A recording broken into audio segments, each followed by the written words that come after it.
혹시 이런 순간 익숙하지 않으신가요? 마음은 분명 지금은 좀 힘들어 하고 신호를 보내는데 쉽게 거절하지 못해 혼자서 떠맡고 계시거나 반복되는 부탁에 내가 아니면 누가 하겠어? 하면서 또 응해주시다가 힘들다는 말도 꺼내지 못해 속으로만 끙끙 앓고 계신 건 아닌가요? 그러다 문득 이런 생각이 들죠. 나는 왜 이렇게 거절을 못할까? 왜 남들 기분을 더 먼저 생각할까? 이런 질문들이 마음속에 조용히 머물렀던 적이 있다면 오늘 영상이 여러분에게 꼭 필요한 마음의 회복 안내서가 되어줄 거예요. 왜냐하면 거절을 잘 못하는 성향은 단순히 착한 성격 때문이 아니에요. 그건 오랜 시간 관계 안에서 감정을 숨기고 맞추면서 살아왔던 방식이 지금도 무의식적으로 작동하고 있는 거예요. 특히 강압적이거나 통제받는 환경에서 자란 분들일수록 싫어요 라는 말조차 상대에게 상처 주는 행동으로 여겨지게 되죠. 타인의 감정을 나보다 먼저 고려하게 되고 거절이라는 그 두 글자 앞에서 불안해지고 결국은 나를 희생하면서까지 관계를 유지하게 되는 거예요. 그런데 정말 중요한 사실은요, 이런 마음의 패턴은 충분히 회복할 수 있다는 거예요. 오늘 영상에서는 왜 우리는 거절을 어려워하게 되었는지, 그리고 그 감정은 어디에서 비롯되었는지, 이제는 어떻게 나를 지켜가는 방식으로 바꿔나갈 수 있는지를 전문가의 시선으로, 그리고 저의 실제 경험을 바탕으로 차분하게 안내 드릴게요. 그래, 나도 이런 마음 때문에 많이 지쳤었어 하는 울림이 있으시다면 이 영상이 지금 여러분께 꼭 필요한 마음의 처방이라는 뜻일 거예요. 지금부터 저와 함께 거절 앞에서도 나를 지킬 수 있는 마음의 회복 여정을 시작해 볼게요.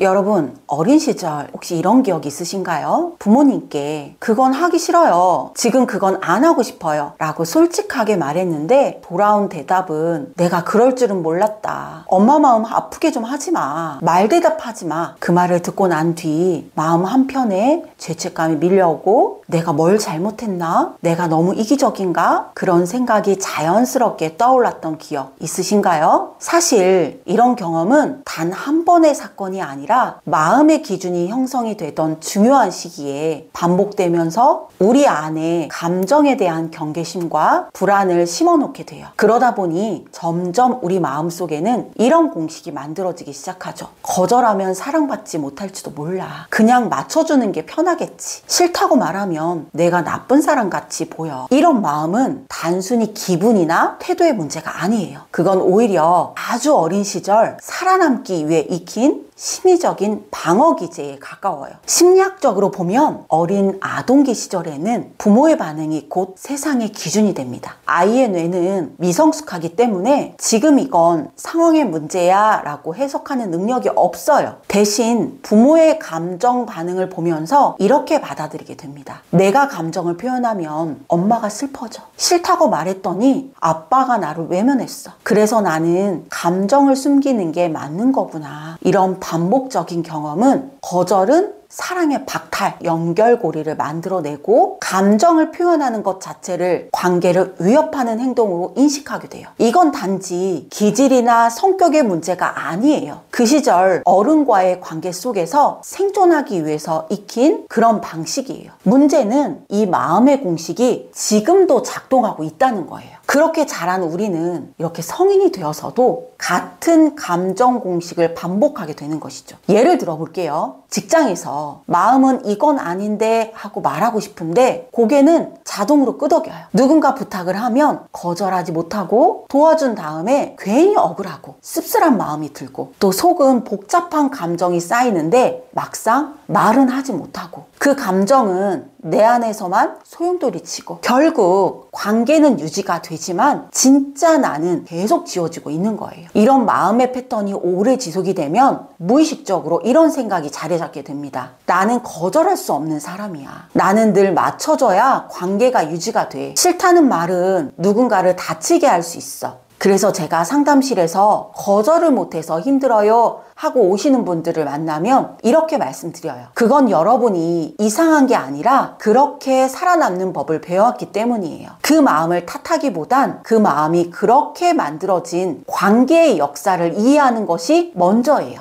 다시 말해 거절을 어려워한다는 건 여러분이 부족해서도 성격이 이상해서도 아니라 오랫동안 관계 속에서 익혀온 감정 매뉴얼이 지금도 작동하고 있기 때문이에요. 그리고 이 매뉴얼은 이제는 더 이상 나를 보호해주지 않아요. 오히려 내 감정을 억누르고 관계 안에서 나를 희생하게 만드는 방식으로 남아버리게 됩니다. 그렇기 때문에 우리는 지금 새로운 감정의 언어와 경계를 배우고 내 마음을 지키는 연습을 시작해야 될 때입니다. 다음 챕터에서는 그 오래된 감정 패턴이 지금 내 안에서 어떻게 작동하고 있는지를 살펴볼 거예요. 여러분이 더 이상 불편한 관계 안에서 머물지 않고 내 감정을 중심에 둘 수 있도록, 그리고 거절 앞에서도 떨리는 마음을 조금씩 회복할 수 있도록 도와드릴 거예요.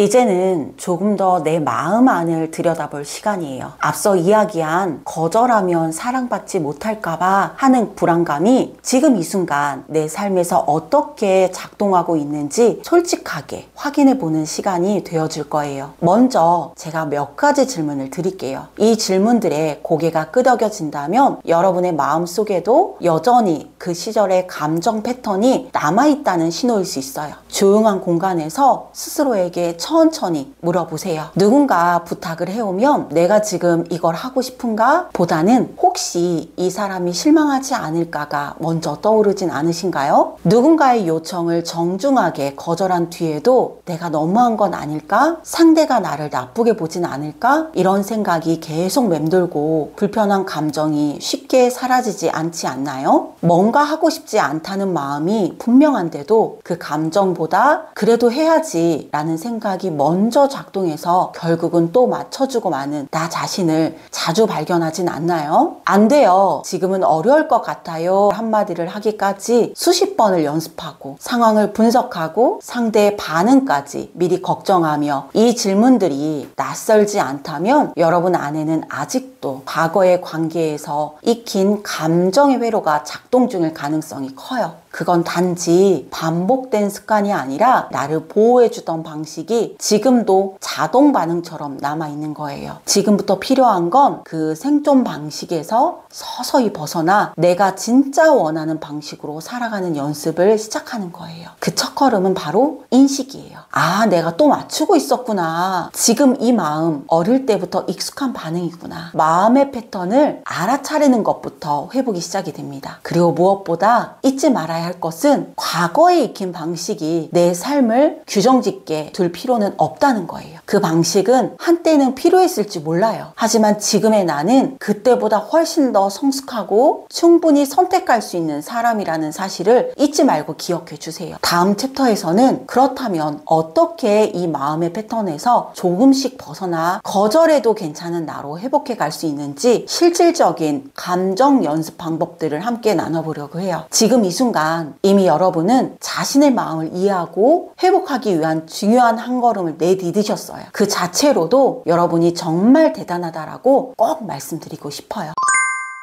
회복은 크고 멋진 결심이나 극적인 변화로 시작되진 않아요. 오히려 아주 작고 조심스러운 감정 연습 한 걸음부터예요. 심리학에서는 이런 연습을 감정 조율이라고도 말해요. 내 감정을 억누르거나 없애는 게 아니라 그 감정을 존중하면서도 내가 원하는 방식으로 다뤄가는 연습이죠. 그 첫 번째 단계입니다. 나의 감정부터 물어보기. 누군가가 부탁을 해왔을 때 이 질문을 제일 먼저 해보세요. 내가 지금 이걸 진심으로 하고 싶은가? 이건 단순한 판단이 아니라 감정에 귀 기울이는 태도예요. 그리고 곧바로 응 이라고 대답이 입에서 튀어나오는 순간 잠깐 멈춰보는 거예요. 단 3초라도 괜찮아요. 그 짧은 순간이 감정을 선택하는 연습의 시작이 될 수 있어요. 그리고 이렇게 말해보세요. 조금 생각하고 말씀드려도 괜찮을까요? 조금 여유가 없어서 이번엔 어려울 것 같아요. 이번에 제 시간이 필요해서 쉬어가려고 해요. 이건 누군가를 밀어내는 말이 아니라 나의 마음을 존중하는 표현이에요. 처음엔 어색하고 목소리도 조금 떨릴 수 있어요. 하지만 그것이 곧 진짜 감정의 언어를 되찾는 시간이 되는 거예요. 2단계입니다. 불편한 감정을 알아차리고 스스로 안아주기입니다. 거절한 뒤에 마음속에 이런 말들이 올라올 수 있어요. 내가 너무한 건 아닐까? 괜히 미안한데 내가 너무나 이기적인 건 아니야? 괜히 분위기 어색해 어색해지면 어쩌지? 이런 감정들 정말 자연스러운 반응이에요. 왜냐하면 여러분은 지금까지 수없이 거절하면 안 돼, 맞춰야지 안전해, 이런 메시지 속에 살아오셨기 때문이죠. 그러니 이런 감정이 올라온다고 해서 그 선택이 잘못된 건 절대 아니에요. 오히려 지금 여러분이 익숙하지 않던 감정의 길을 걷고 있다는 증거예요. 그럴 땐 여러분 자신에게 이렇게 이야기해 주세요. 나는 지금 내 마음을 지키는 연습을 하고 있어. 이건 이기적인 게 아니라 나를 존중하는 선택이야. 처음이라 불편하지만 이게 회복이 시작되는 과정이야. 이런 문장은 단지 위로가 아니에요. 감정의 안전지대를 스스로 만들어가는 심리적인 도구예요. 3단계입니다. 감정 연습을 반복할수록 생기는 변화들이에요. 이 작은 연습을 하루하루 반복하다 보면 어느 순간 마음 안에 이런 변화들이 찾아오기 시작해요. 누군가의 기대보다 내 감정을 먼저 떠올리게 되고, 누군가의 표정보다 내가 진짜 원하는 걸 우선시하게 되고, 부탁을 받았을 때 내가 선택한 말에 확신이 생기기 시작하고, 관계 안에서도 나를 지키는 그런 경계선이 또렷해지게 됩니다. 그리고 마침내 내 마음 깊은 곳에서 이런 믿음이 피어나요. 나는 거절해도 괜찮은 사람이야. 나의 감정을 소중히 여길 자격이 있어. 관계는 나를 지워서가 아니라 나를 지켜서 이어지는 거야.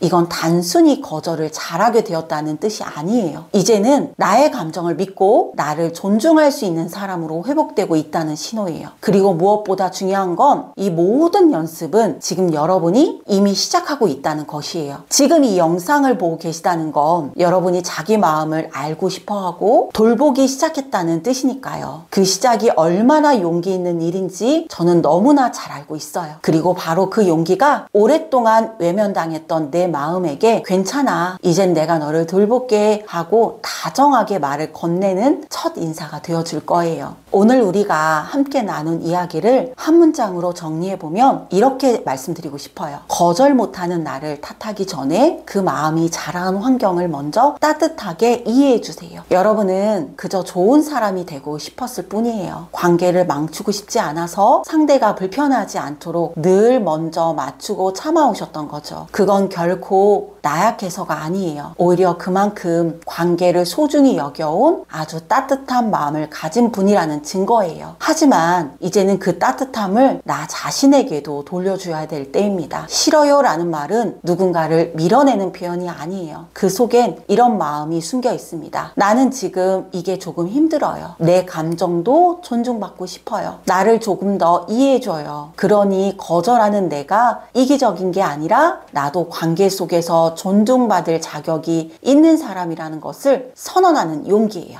거절이 아니라 내 마음에게 괜찮아 라고 말해주는 연습부터 시작해보세요. 누군가의 부탁을 들어주지 못했어도 괜찮아요. 마음이 내키지 않는 걸 정중히 거절해도 괜찮아요. 누군가의 기대를 다 채우지 못하더라도 그날만큼은 내 감정을 먼저 안아주는 그런 날이 되어도 괜찮아요. 여러분 마음 안에는 아직도 충분히 자라지 못한 어린 내가 자라고 있을지도 몰라요. 그 어린 나는 늘 눈치를 보고 긴장하며 실망시키지 않으려고 애써왔겠죠. 이제는 그 어린 나를 돌보고 조금씩 따뜻하게 키워나가는 연습을 함께 해볼게요. 저도 그렇게 매일매일 하고 있어요. 오늘 또 나를 돌보고 불안한 마음을 부드럽게 안아주고 내 안에 어린 나를 다정하게 성장시키는 그런 시간을 보내고 있어요. 그리고 이 여정을 더 깊이 함께하고 싶어서 저는 지금 여러분의 일상 속에서 감정을 돌볼 수 있는 마음 돌봄 키트를 정성껏 기획 중에 있습니다. 그동안 이 채널에 남겨주신 소중한 댓글들 제가 하나하나 정말 감사한 마음으로 읽어보고 있어요. 여러분의 마음이 진짜로 필요로 하는 것이 무엇인지 그 목소리를 담아내기 위해서 노력하고 있습니다. 이 키트가 단지 예쁜 도구나 일회성 제품이 아니라 일상 속에서 진짜로 감정을 지켜내는 그런 힘이 될 수 있도록 심리 상담자로서 제 마음을 다해 준비하고 있어요. 여러분 한 분 한 분의 이야기가 제가 만들어내고 있는 심리 키트의 방향이 되고 누군가의 숨구멍이 될 수 있어요. 그래서 오늘 또 부탁드릴게요. 혹시 이 영상이 여러분 마음 어딘가를 건드렸다면 댓글로 여러분들의 이야기를 들려주세요. 짧은 한 줄이 누군가의 하루를 버티게 해주는 작은 숨구멍이 될 수도 있고 다음 마음 처방전을 만들어 나가는 나침반이 될 수 있어요. 오늘 또 이렇게 여러분의 마음을 돌보기 위해 찾아와 주시고 끝까지 함께 해주셔서 감사드려요. 오늘 영상이 끝난 뒤에도 여러분 마음 한쪽에 조용히 머물며 작은 위로가 되어드릴 수 있기를 바라볼게요. 구독과 좋아요 그리고 댓글은 마음 처방전이 더 많은 분들에게 닿을 수 있도록 도와주는 따뜻한 응원의 표현입니다. 언제든 조용히 여러분 곁에 머물며 마음을 함께 바라봐주는 공간이 되고 싶어요. 지금까지 마음 처방전이었습니다. 감사합니다.